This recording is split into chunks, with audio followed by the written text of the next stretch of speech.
Civil service പരീക്ഷയിലെ റിസൾട്ടൊക്കെ വന്നിരുന്നു. അപ്പോൾ തിളക്കമുള്ള വിജയം നേടിയ മലയാളികളെയൊക്കെ നമ്മളിങ്ങനെ കാണുകയും ചെയ്തിരുന്നു. അതിനപ്പുറത്തേക്ക് ഇന്ന് ന്യൂസ് മോർണിംഗ് പ്രേക്ഷകർക്ക് പരിചയപ്പെടുത്തുന്നത് തിളക്കമുള്ള എന്ന് പറഞ്ഞാൽ പോരാ, 10 മാറ്റുള്ള വിജയം നേടിയ ഒരാളെ കൂടിയാണ്. ജീവിതം ചക്രക്കസേരയിൽ തളച്ചിടാനുള്ളതല്ലെന്ന് സ്വന്തം പോരാട്ടത്തിലൂടെ തെളിയിച്ച കോഴിക്കോട് സ്വദേശി ഡോക്ടർ ആതിര സുഗതനാണ് ഇന്ന് ന്യൂസ് മോർണിംഗിൽ അതിഥിയായി എത്തുന്നത്.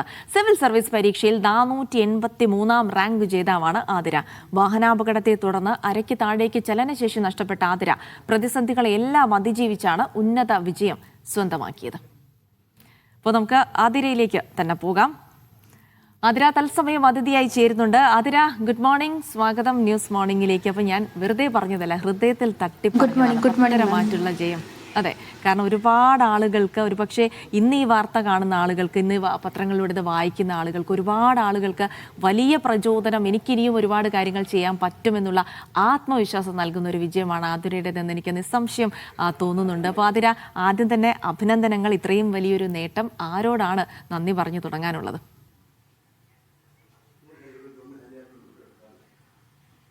Okay, thank you, ma'am. Yes Athira, എപ്പോഴാണ് ഈ ഒരു ഇങ്ങനെ ഒരു ആഗ്രഹം? സ്വാഭാവികമായിട്ടും ഒരു സിവിൽ സർവീസ് എന്ന് പറയുമ്പോൾ നമ്മളൊരു സാധാരണക്കാരനെ സംബന്ധിച്ചിടത്തോളം എത്തിപ്പിടിക്കാൻ കുറച്ച് ബുദ്ധിമുട്ടാണ്. നമ്മൾ പലരുടെയും വിജയകഥകളൊക്കെ കേൾക്കുമ്പോൾ എത്രത്തോളം മണിക്കൂറുകൾ അവരതിനായി ഒഴിഞ്ഞു വെക്കുന്നുണ്ട്, വലിയ പരിശ്രമം ആവശ്യമുള്ളതാണ്. അപ്പോൾ ആതിരയുടെ ഒരു തരത്തിലുള്ള ആ ഒരു നിശ്ചയദാർഢ്യം, എനിക്കും ഇത് എത്തിപ്പിടിക്കാൻ കഴിയുമെന്നുള്ള ആ ഒരു ചിന്ത, ഇവിടേക്ക് എത്തണമെന്നുള്ള ഒരു തോന്നൽ എങ്ങനെയാണ് ഉണ്ടായത്? എനിക്കൊരു 2016 ഞാൻ BDS പഠിച്ചുകൊണ്ടിരിക്കുമ്പോൾ 3rd പഠിക്കുമ്പോൾ എനിക്ക് റോഡ് ആക്സിഡൻറ്റ് ഉണ്ടായി. ബൈക്കിൻ്റെ പിന്നിലായിരുന്നു ഞാൻ. അപ്പോൾ ഹമ്പിൻ്റെ മുകളിൽ ബൈക്ക് സ്കിഡായി ഞാൻ തെറിച്ച് വീഴുക ചെയ്തത്. അപ്പോൾ ആ ആക്സിഡൻറ്റിനെ തുടർന്നാണ് ഞാൻ വീൽ ചെയറിലായത്. ആ വീൽ ചെയറിലായതിന് ശേഷമാണ് എനിക്ക് സിവിൽ സർവീസ് എന്നൊരു ആഗ്രഹം വന്നത്. ഈ ആക്സിഡൻറ്റിലായതിന് ശേഷം എനിക്ക് എന്തൊക്കെ ചെയ്യാൻ പറ്റും, അല്ലെങ്കിൽ ഞാൻ ഇനി എന്തൊക്കെ ചെയ്യാനുണ്ടെന്നുള്ളൊരു കാര്യം എനിക്ക് ഈ വീൽ ചെയറിലായതിനു ശേഷം, ഈ വീൽ ചെയറാണ് എന്നെ പഠിപ്പിച്ചത്. അതിന് ശേഷമാണ് ഈ സിവിൽ സർവീസ് എന്ന ഒരാഗ്രഹം എൻ്റെ മനസ്സിൽ വരുന്നത്. യെസ് ആതിര, അപ്പം അങ്ങനെയാണെങ്കിൽ ആ വീൽ ചെയറിനോട് ഒരു സിവിൽ സർവീസുകാരിയായി ആതിരയെ തന്നതിന് ഞങ്ങളും കടപ്പെട്ടിരിക്കുന്നു എന്നുള്ളതാണ്. പക്ഷേ ആതിര, അത്ര ഈസി ആയിരിക്കില്ല. നമ്മൾ ഈ പറയുന്നത് പോലെ ഒരു പക്ഷേ ഇപ്പോൾ വലിയ പ്രചോദനമാണ്, മാതൃകയാണെന്നൊക്കെ ഞങ്ങൾ അഭിമാനത്തോടു കൂടെ പറയുന്നുണ്ട്. പക്ഷേ അതിനപ്പുറത്ത് ആതിര ഒരുപാട് വെല്ലുവിളികളൊക്കെ നേരിട്ടിട്ടുണ്ടാകും. അപ്പോൾ ഓരോ പ്രതിസന്ധിയിലും നമ്മളിങ്ങനെ തളർന്നു പോകാതെ മുന്നോട്ട് പോകണമെങ്കിൽ വലിയൊരു മനക്കരുത്ത് വേണം, അതിന് താങ്ങായി നിൽക്കുന്ന ആളുകൾ വേണം. ആരോടൊക്കെയാണ് കടപ്പാട് ഈ വിജയത്തിൽ? എനിക്ക് ആദ്യമായിട്ട് കടപ്പാട് ദൈവത്തിനോടാണ്. പിന്നെ എൻ്റെ അച്ഛൻ, അമ്മ, എൻ്റെ സിസ്റ്റർ. ഈ ജേർണിയിൽ എൻ്റെ കൂടെ ഉണ്ടായിരുന്നത് എൻ്റെ അച്ഛൻ, അമ്മ, എൻ്റെ അനിയത്തി, പിന്നെ എൻ്റെ ഗ്രാൻഡ് ഫാദർ. അച്ഛൻ്റെ ഏറ്റവും വലിയ ആഗ്രഹമായിരുന്നു എന്നെ ഒരു കളക്ടറായിട്ട് കാണണമെന്ന് അച്ഛൻ എപ്പോഴും പറയാറുണ്ട്, എൻ്റെ അച്ഛൻ. പിന്നെ ഈ ജേർണിയിൽ എൻ്റെ കൂടെ എൻ്റെ അക്കാദമി, ഞാൻ പഠിച്ചത് അബ്സല്യൂട്ട് അക്കാദമിയിലായിരുന്നു. അപ്പോൾ അവളുടെ ജോബിൻ സാർ, പിന്നെ ഈ ജേർണിയിൽ എന്നെ സപ്പോർട്ട് ചെയ്ത് ഞാനൊരു NGOയിൽ വർക്ക് ചെയ്തിരുന്നു. ആ NGO ചെയർമാനായിട്ടുള്ള രാജേന്ദ്രൻ എന്ന് പറഞ്ഞ സാറുണ്ട്. അവരുടെയും ആഗ്രഹമായിരുന്നു എന്നെ ഒരു കളക്ടറായിട്ട് കാണുന്നുള്ള. എൻ്റെ ആക്ടിവിറ്റീസ് കാണുമ്പോൾ ആൾ പറയാറുണ്ട് എൻ്റെ അടുത്ത്, ഓക്കെ നീ ഒരു കളക്ടർ ആവണം, അങ്ങനെ എൻ്റെ അടുത്ത് ജസ്റ്റ് തമാശയ്ക്ക് ഇങ്ങനെ ആൾ പറയാറുണ്ട്. അതാണ് ഇപ്പോൾ ഇവിടെ കാര്യമായിട്ട് ആവാൻ പോകുന്നതെന്ന് എനിക്ക് തോന്നുന്നത്. അതിനപ്പോ എങ്ങനെയായിരുന്നു ഈ പഠന സമയം? ഒരുപാട് ജേർണിയിൽ താങ്ക്സ് പറയാനായിട്ട്. ഓക്കെ, അപ്പോൾ ഈ പഠന സമയമൊക്കെ എങ്ങനെയാണത് ചെലവഴിച്ചത്? ഇത്ര സമയം നമ്മൾ പല ആളുകളുടെയും കാര്യങ്ങളൊക്കെ കേൾക്കുമ്പോൾ അവർ പറയാറുണ്ട് ഒരു 10 മണിക്കൂർ 18 മണിക്കൂറൊക്കെ പഠിക്കുമെന്നൊക്കെ പറയാറുണ്ട്. അപ്പോൾ എങ്ങനെയാണ് ഈ ടൈമിംഗ് ഒക്കെ എങ്ങനെയായിരുന്നു? ഒരുപാട് സമയം പകലൊക്കെ മുഴുവൻ ഇരുന്ന് ഇങ്ങനെ കുത്തിയിരുന്ന് പഠിച്ചിട്ടാണോ ഈ ഒരു സ്വപ്ന സാഫല്യത്തിലേക്ക് എത്തിയത്?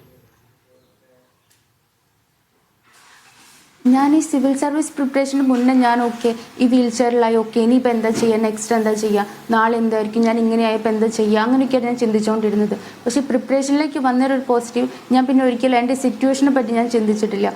എനിക്ക് നടക്കാൻ പറ്റില്ല അങ്ങനെ ആലോചിച്ച് എനിക്ക് ടെൻഷൻ ആയിട്ടില്ല, ഞാൻ പിന്നെ ഡിപ്രസ്ഡ് ആയിട്ടില്ല. ഈ സിവിൽ സർവീസ് ഈ പ്രിപ്പറേഷനിലേക്ക് വന്നേരം പിന്നെ എനിക്കൊന്നും ആലോചിക്കാൻ ടൈം കിട്ടിയിട്ടില്ല. ഫുൾ ടൈം ഈ പ്രിപ്പറേഷൻ തന്നെയായിരുന്നു. അത് ഞാൻ ഒരുപാട് എൻജോയ് ചെയ്തിട്ടുണ്ട്. അപ്പോൾ എൻ്റെ ഒരു ഹോബി എന്ന് പറയാൻ ആരും ചോദിച്ചാൽ ഞാൻ പറയും സ്റ്റഡീസ് ആയിരിക്കും എൻ്റെ ഹോബി. ഞാൻ പറയാം അപ്പോൾ അവർക്ക് സ്റ്റഡീസ് ഹോബിയാവുമെന്ന്. പക്ഷെ എൻ്റെ ഫ്രീ ടൈമൊക്കെ ഞാൻ ആഗ്രഹിച്ചിരിക്കുന്ന ഒരു കാര്യം ഈ പഠിക്കുക എന്നുള്ളതാണ്. എനിക്ക് രാത്രി അങ്ങനെ ഞാൻ ഒരു 4 hours ഒക്കെ എനിക്ക് ഉറങ്ങിയാൽ മതി. അത് ആദ്യം തൊട്ടേ അങ്ങനെ ശീലമായിപ്പോയി. അപ്പോൾ നൈറ്റും ഞാൻ അങ്ങനെ കൂടുതൽ ടൈം ഞാൻ പഠിക്കാറുണ്ട്. പറയുമ്പോൾ എല്ലാവരും വിചാരിക്കും ഇങ്ങനെയൊന്നും ആർക്കും നടക്കില്ല എന്ന്. പക്ഷെ ഞാൻ ഓൾമോസ്റ്റ് കൂടുതൽ സമയം ഞാൻ പഠിക്കുകയാണ് ഞാൻ ചെയ്തിട്ടില്ല. നൈറ്റ് എനിക്കൊരു 4 മണിക്കൂർ, ചിലപ്പോൾ ഞാൻ 3 മണിക്കൂറൊക്കെ ഉറങ്ങാറുണ്ട്. പക്ഷെ കൂടുതൽ ടൈം ഞാൻ പഠിക്കാൻ വേണ്ടിയിട്ടാണ് ഞാൻ സ്പെൻഡ് ചെയ്തിട്ടുള്ളത്. യെസ്, അപ്പോൾ ഒരുപാട് ത്യാഗങ്ങളുണ്ട്. ഇത്രയും സമയമൊക്കെ പഠിച്ചുകൊണ്ടാണ് ഈ ഒരു നേട്ടത്തിലേക്ക് എത്തിയത്. അതിന് ഞാൻ ചിലയിടങ്ങളിലൊക്കെ വായിച്ചിട്ടുണ്ട്, ചില ആളുകളൊക്കെ പറഞ്ഞ പറയും. അല്ല, ഇതൊരു ത്യാഗമായിട്ട് എനിക്ക് തോന്നുന്നില്ല. പക്ഷെ ഞാൻ ഇഷ്ടപ്പെട്ടിട്ടാണ് ഞാൻ പഠിച്ചിട്ടുള്ളത്. എൻ്റെ ഒരു ഹോബിയായിട്ടാണ് എനിക്ക് തോന്നിയിട്ടുള്ളത് ഈ പഠിക്കാന്ന് പറയുമ്പോൾ. നമുക്ക് അറിയാത്ത കാര്യങ്ങൾ പഠിക്കുമ്പോൾ, കറണ്ട് അഫയേഴ്സ് ആണെങ്കിലും പഠിക്കുമ്പോൾ എനിക്ക് എന്തോ ഒരു സന്തോഷം. അറിയാത്ത കാര്യങ്ങൾ പഠിക്കുമ്പോൾ എനിക്ക് നല്ലൊരു ഹാപ്പിനെസ് ആണ് എനിക്ക്. യെസ്, അപ്പം ഞാൻ ഈ പത്രങ്ങളിലൊക്കെ വായിച്ചതേ ചില വാക്കുകൾ, അതായത് ചില ആളുകൾ പറഞ്ഞ മീൻ ആയിട്ടുള്ള വളരെ ഹാർഷായിട്ടുള്ള ചില വാക്കുകൾ, അതും ആതിരെ ലക്ഷ്യത്തിലേക്ക് എത്തുന്നതിൽ ഒരുപാട് സഹായിച്ചിട്ടുണ്ട് എന്നുള്ളത്. അതെ, എനിക്ക് തോന്നുന്നു എൻ്റെ ഈ ആക്സിഡൻ്റ് ആണ് എനിക്കൊരു പുതിയ ജീവിതം നൽകിയതും ഈ സിവിൽ സർവീസ് എന്നൊരു ഡ്രീം നൽകിയതും. അപ്പോൾ അങ്ങനെ ഒരുപാട് ചലഞ്ചസ് ഞാൻ ഫേസ് ചെയ്തിട്ടുണ്ട്. പക്ഷെ ഇപ്പോൾ ഈ കിട്ടിയ ഈ അച്ചീവ്മെൻറ്റ് വെച്ച് നോക്കുമ്പോൾ ആ ചലഞ്ചസ് ഒന്നും എനിക്കിപ്പോൾ ഒന്നുമല്ല എന്ന് എനിക്കിപ്പോൾ തോന്നുന്നത്. അതെ, അപ്പോൾ ഇനി എന്താണ് ആതിര? ഇനിയിപ്പോൾ ട്രെയിനിങ് ഒക്കെ ആയിട്ട് കാര്യങ്ങൾക്കൊക്കെ ആയിട്ട് പോകേണ്ടി വരും. ഇനിയുള്ള ആഗ്രഹങ്ങൾ എന്താണ്? വലിയൊരു സ്വപ്ന സാഫല്യത്തിലേക്ക് നടന്നെടുത്ത് കഴിഞ്ഞു. ഇനിയുള്ള ആഗ്രഹങ്ങളൊക്കെ എന്താണ്? അതിപ്പോൾ എൻ്റെ റാങ്ക് എനിക്ക് 483 ആണ്. അപ്പോൾ എനിക്ക് IAS എനിക്ക് കിട്ടുമെന്ന് എനിക്ക് അറിയില്ല. അപ്പോൾ എനിക്ക് category wise rank list publish ചെയ്തിട്ട് IAS കിട്ടുകയാണെങ്കിൽ, കിട്ടില്ലെങ്കിൽ എനിക്ക് ബെറ്റർ സർവീസ് നെക്സ്റ്റ് ഇയർ നോക്കണം. അല്ലെങ്കിൽ എനിക്ക് IAS കിട്ടുകയാണെങ്കിൽ എനിക്ക് ഇനിയിപ്പോൾ ട്രെയിനിങ് പോകണം. അതാണ് എൻ്റെ ഡ്രീം. അതിന് ഇത് ആദ്യ അറ്റംപ്റ്റ് ആണോ? അല്ല, എൻ്റെ 4th അറ്റംപ്റ്റ് ആണ്. ഞാനിത് എനിക്ക് കഴിഞ്ഞ പ്രാവശ്യം എനിക്ക് മെയിൻസ് കിട്ടിയിട്ടില്ലായിരുന്നു. ഇപ്രാവശ്യമാണ് എനിക്ക് മെയിൻസ് കിട്ടി ഇൻ്റർവ്യൂ ഞാൻ പോകുന്നത്. അപ്പോൾ കഴിഞ്ഞ പ്രാവശ്യം ഞാൻ ട്രീറ്റ്മെൻറ്റ് ഇതിൽ ഇടയ്ക്ക് ഞാൻ നോക്കിയിരുന്നു. പക്ഷേ ട്രീറ്റ്മെൻറ്റ് ടൈമിലാണ് എനിക്ക് പ്രിലിംസ് കിട്ടിയത്.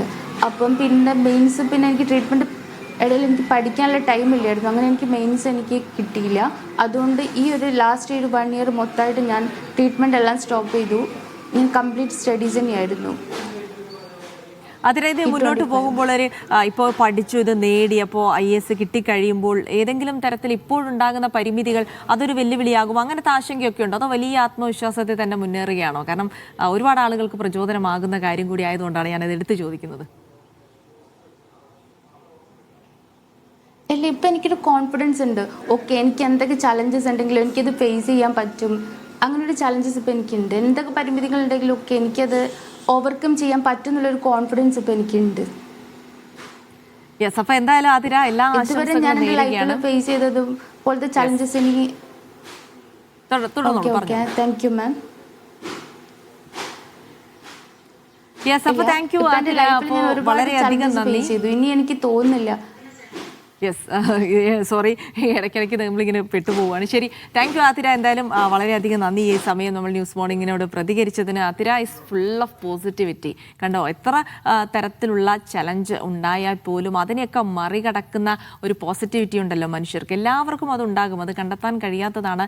പലരും പലയിടങ്ങളിലും തട്ടിത്തടഞ്ഞ് വീണ് പോകുന്നത്. പക്ഷേ ആതിരയെ സംബന്ധിച്ചിടത്തോളം കുടുംബം ഒപ്പം നിന്നു. മാത്രമല്ല, വിജയിക്കണം എന്നുള്ളൊരു മനസ്സുണ്ടായിരുന്നു. അപ്പോൾ എല്ലാ തരത്തിലുള്ള പരിമിതികളെയും മറികടന്നുകൊണ്ട് അത് വലിയ വിജയത്തിലേക്ക് എത്തിക്കാൻ സാധിച്ചു. അപ്പോൾ പ്രേക്ഷകർക്കായി ആതിരയെ ഇന്നിപ്പോൾ ന്യൂസ് മോർണിംഗ് പരിചയപ്പെടുത്തിയത് ഒരേ ഒരു കാര്യത്തിനാണ്. ആതിരയെ പറ്റി എല്ലാവരും അറിയണം. അതിനപ്പുറത്ത് ആതിരയുടെ ജീവിതത്തിൽ നിന്ന് ഒരുപാട് പേർക്ക് ഒരുപാട് പാഠങ്ങൾ പഠിക്കാനുണ്ട്, ഒരുപാട് വലിയ സന്ദേശങ്ങൾ അതിൽ നിന്ന് മനസ്സിലാക്കാനുണ്ട്. അതിനുവേണ്ടി കൂടിയാണ്. എന്തായാലും ആതിരയ്ക്ക് മനസ്സ് നിറഞ്ഞുകൊണ്ട് എല്ലാ തരത്തിലുള്ള ആശംസകളും നേരുകയാണ്.